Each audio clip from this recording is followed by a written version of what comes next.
노사가 집중 실무교섭을 열고 다음 주 본교섭 개최를 검토하는 등 올해 임금교섭이 막바지에 접어들었습니다. 다만 여전히 핵심 쟁점을 두고 이견을 보여 막판 진통이 예상됩니다. 노사는 기본급 인상재원 배분 관련 정률과 정액을 혼재하는 것으로 방향을 잡았는데요. 호봉제 기본급 인상은 정액 인상으로 가닥을 잡았지만 인상재원을 두고 대립하고 있습니다.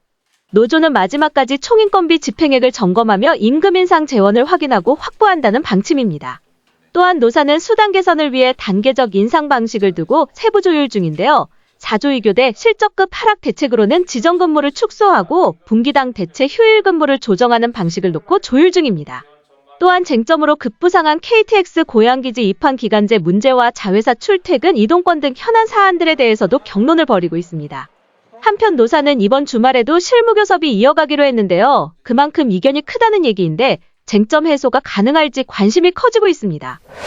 국토위 교통소위가 지난 5일 조응천 의원의 민영화 촉진법인 철산법 개정안을 다루지 않았습니다. 이날 교통소위의 안건은 총 39개. 이 중 조응천 의원발 민영화 촉진법은 없었습니다.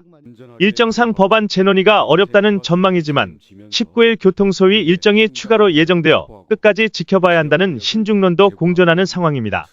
철도노조는 마지막까지 교통소위를 주목하며 개혁안이 상정되지 않도록 노력할 예정인 가운데 변화한 철도 환경을 세밀히 분석하고 사회적 논의를 거쳐 철산법 개정을 다뤄야 한다는 입장입니다. 지난 1일 전국 차량 지부장에 이어 전국 운전지부장도 지난 3일 성명을 내고 사측의 징계와 KTX 업무 외주화를 규탄했습니다. 성명에서 운전지부장들은 지난 8월 9월 준법투쟁을 언급하며 사측의 위험천만한 운전취급 유도를 성토했습니다. 정시신호가 현시되었지만 세 차례 걸쳐 정시 운전명령을 남발해 안전운행을 방해했고 여기에 용변이 급하면 화장실을 이용하라고 하면서도 정작 화장실을 다녀오자 징계하겠다며 현장을 겁박하고 있습니다. 운전지부장들은 KTX 입판 업무 외주화 환원도 요구했습니다. 열차 운영단이 KTX 외주 입판 업무를 환원한다고 밝혔고 고양 KTX 입판 업무 외주화도 안 한다고 했지만 말과 달리 외주화했다는 것인데요. 운전지부장들은 그 어느 때보다 단단한 동지애로 사측의 탄압에 당당히 맞서 싸우겠다고 다짐했습니다. 한편 4일 서울고속승무지부는 합의이행과 KTX 입판 업무 외주화 철회를 요구하는 서울역 피켓팅을 시작했습니다. 올해도 어김없이 부산지방본부의 주말농장에서 정성껏 키운 배추로 직접 김장을 담궈 지역사회 취약계층에 전달했습니다. 부지번의 김치 나눔 행사는 지난 2016년 이후 해마다 진행하고 있는데요. 특히 직장 폐쇄로 장기투쟁 중인 금속노조 아이리 지회에도 김치로 연대해 의미를 더했습니다.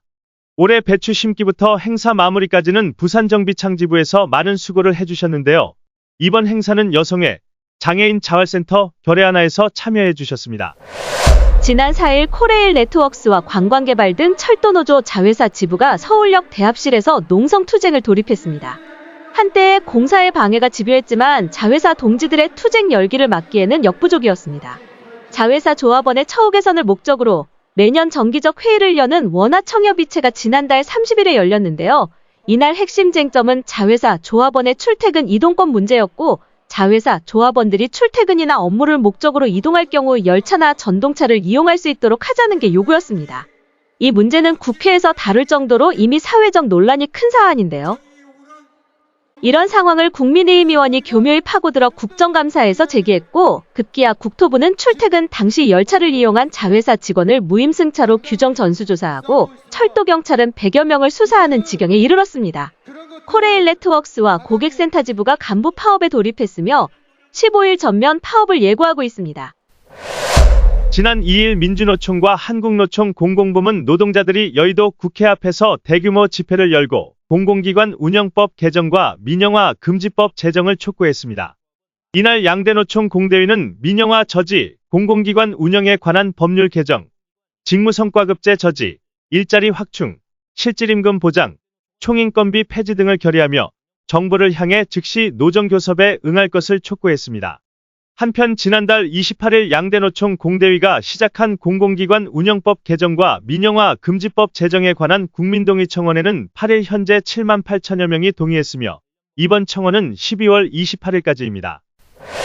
호남지방본부는 지난 11월 23일부터 30일까지 진행한 설문조사 결과 응답 시민의 65%, 이용 시민의 96%가 셔틀 열차 운행 중단에 반대하는 것으로 확인됐습니다. 또한 SRT만 운행하는 수서역에 수서행 KTX도 운행해야 한다는 응답도 84%에 달했습니다. 호남지방본부는 지난 6일 기자회견을 열고 정부의 철도 적자 타령으로 철도공사가 적자 노선 운행에 소극적이며 광주시도 안일한 교통정책과 예산 타령으로 셔틀 열차 운행에 미온적으로 대응하면서 운행 중단이라는 초유의 상황에 직면했다며 철도공사와 광주시가 시급히 대체 차량을 확보해 셔틀 열차 운행 방안을 마련해야 한다고 촉구했습니다. 제4기 공공운수노조 임원선거 결선 투표가 오는 10일에서 14일까지 치러집니다. 기호 1번 엄길용 위원장 후보는 서울 차량 조합원으로 철도노조 위원장을 지냈으며 핵심 슬로건으로 따뜻한 소통, 힘있는 행동을 내세웠습니다. 기호 2번 윤정일 후보는 철도공단 위원장 출신으로 핵심 슬로건은 내일을 바꾸려면 오늘을 바꿔야 해입니다. 철도노조 중앙선거관리위원회는 적극적인 투표 참여를 부탁했으며 결선에서 1차 60%의 투표율을 넘어설지도 관심입니다.